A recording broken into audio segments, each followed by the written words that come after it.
The other day I talked about Demigryph Knights and Rot Knights. Today we're going to be talking about one of the other best monstrous cavalry in the game, Crushers. And not that they got any major changes, just to note that, yeah, Crushers are definitely in that conversation of just cream of the crop, elite, anti-large, armor-piercing cavalry. Yeah, there's a few cavalry units in that conversation. I still think overall probably Rot Knights and Demigryph Knights are in the best place. Maybe I'll do a heads up comparison between those three and maybe add in like Rail Knights or something, just to kind of show you guys like the state of elite cavalry right now in Warhammer 3. But as for this battle today, we don't have any elite cavalry on the Khorne side, although we do have Minotaurs of Khorne, which again kind of fall into a similar unit role: elite, mobile, anti-large, armor piercing.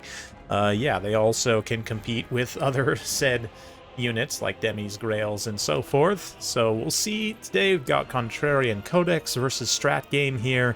Contrarian coming in with the Crushers and the Trappers. He's got a few Iron Guts mixed in here as well. Sky Striders in the center. Yeah, triple Crusher, quite heavy, and then a bunch of Trappers with the Iron Guts and a Great Maw Slaughtermaster.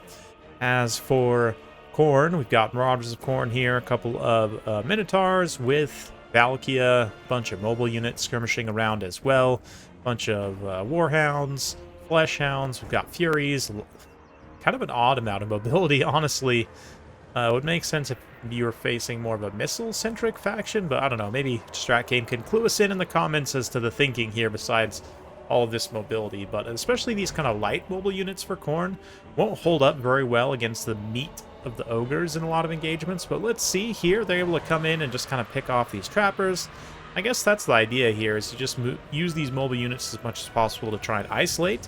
I mean, technically the Crushers are anti-large, so they're not going to do direct bonus damage versus the Warhounds here, and the Furies, they will versus the Fleshhounds.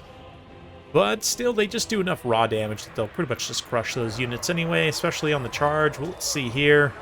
We'll keep the health bars up as the Sky Striders charge in. Yeah, it looked like they did a ton of impact damage initially. See, as soon as their charge bonus procs and they start to get some swings, they are just cleaving through multiple Furies per attack.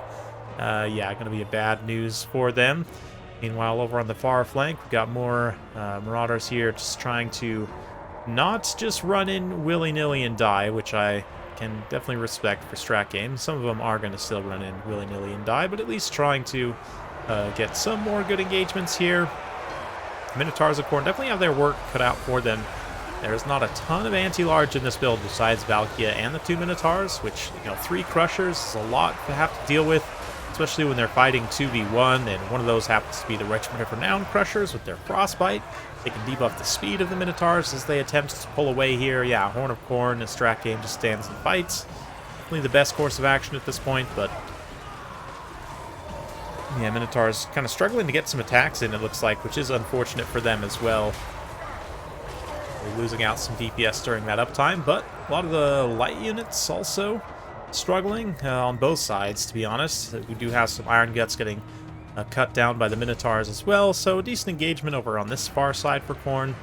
So far, though, all 3 Crushers quite healthy still, and 1 Minotaur has basically been dealt with. So as far as win condition goes here, like anti-large versus anti-large units, Ogres definitely starting with the advantage and able to maintain it so far, but let's see as this game continues to play out if Khorne's able to maybe fight back a little bit here. Yeah, right now the Minotaurs are doing okay, but definitely have a lot to try and get through here. But of course, Valkia is also an anti-large presence that shouldn't be discounted, especially what fighting with support. She can cut down quite a few Ogre models, and I'd imagine she's already done some pretty good work there. Almost 500 value, actually not as much as I was expecting, but still, with how low of leadership these Iron Guts and everything else have, she should be able to at least finish this unit off here. But yeah, that Marauder just getting absolutely sandwiched, multi-charged by Crushers, smashed from multiple directions, just absolutely put in a blender. And yeah, the few Furies still remaining, going to suffer this similar fate. Minotaurs are hanging around though, and I will give Strat Game credit. He's doing a good job chasing routing units here. This unit of Crushers that's way isolated out in the open space definitely can be caught by all his mobility. So you can see he's kind of collapsing here with all of the Hounds and the Furies left available, trying to countercharge.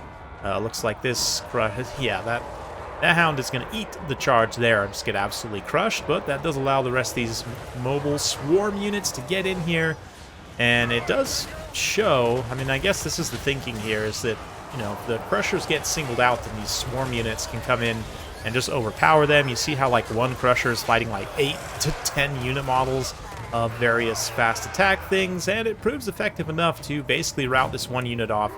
Then you look over and you see this unit has literally full health, and the Sky Striders are over there with a similar amount of HP, and like that mobile swarm attack really worked because those Crushers were already kind of low on HP. This other Crusher here, kind of countercharging in, doesn't get multi-charge from multiple directions. It's still going to get somewhat surrounded, but does have the support now of these Trappers throwing in some daggers and the other Noblars charging in, so going to be a tough situation as the balance power starts to grind against Khorne.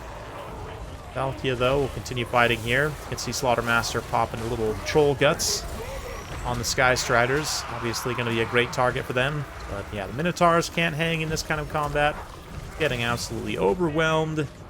And Valkia is still fighting. Looks like she's about to finish off these Iron Guts, actually. Yeah, if we check in on her value once more. Yeah, only 600. Again, kind of expected more, to be honest. I guess Valkyria's weapon strength isn't actually crazy. It's only 440, not even close to 500 necessarily. So yeah, not really too surprising, but at this point it is pretty much Ogre's game to lose. So we'll getting close as Valkyria pokes the belly a little bit here, or maybe slightly lower. I'm sure the Slaughtermaster does not appreciate that. Yeah.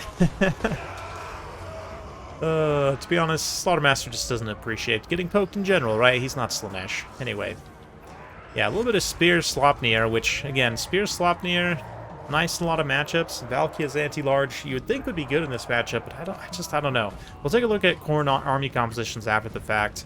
I'm certainly no Khorne expert by any means, but we definitely can talk about some things here. And, you know, the mobile swarm, definitely if you're worried about, like, massed lead belchers, which can be a danger to Khorne, definitely good to have at least some swarm units. Not that I totally disagree with that, but I think maybe a little bit of an overinvestment from Strat Game in that part of his army. Hard to say. I mean, well, a lot of it didn't end up paying for itself. That's pretty indicative of not necessarily performing well, and even the power units, like only one Minotaur ends up paying for itself. Just overall having a tough time with those triple Crushers, all of which get mad value and survive until the late game. Just such a powerful unit in general.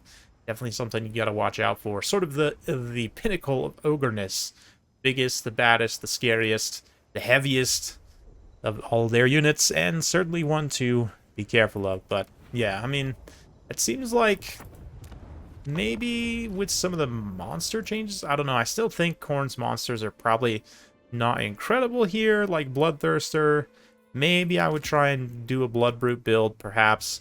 But just in general,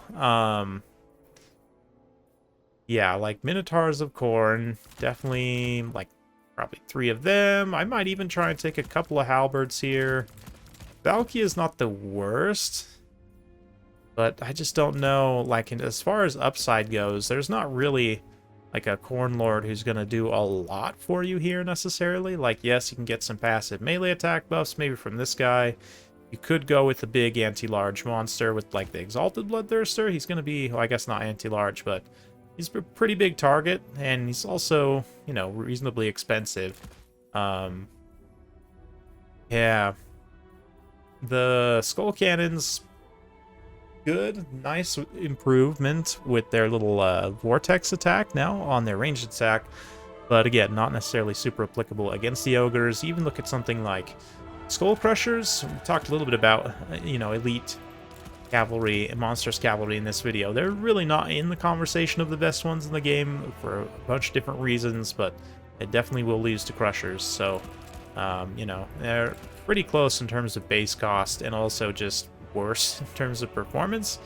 I mean, they do have like double the unit models, but yeah, just overall not going to perform the same, definitely. So, yeah. It's an interesting dilemma, this matchup, for sure. So maybe I'd go with that. Maybe I'd still take some swarm units. And yeah, try and get... I've got a decent amount for a Lord here. Potentially Karnak, maybe. Try and chew on a caster, which is going to maybe restrict my Lord choice a little bit. So we definitely want the Silence Aura, the Howl, and the Prey of the Blood God. The rest of it can leave at home to try and cheap him out. And that leaves us with 2,000 points. You could definitely take Valkia still. Again, I don't know if this is necessarily even better, but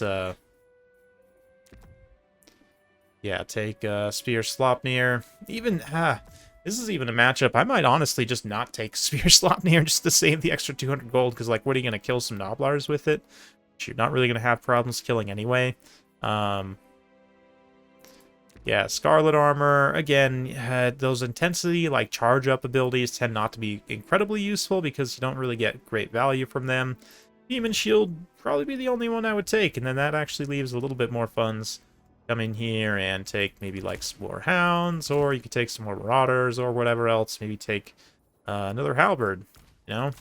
Halberds are definitely vulnerable to Lead Belchers and Iron Blasters, which is, I'm assuming, why Strat had all the swarm units in the first place, but yeah, something like this, or I don't know. I don't know if this is actually any better, to be honest. But hey, Khorne's getting a DLC soon, and they should get some units that will directly help in that matchup, I believe. We'll see. But hopefully you guys enjoyed. If you do like this sort of content, be sure to like, subscribe, hit that bell notification button. Every time I upload a new video, you'll be notified. Thanks again. We'll see you next time.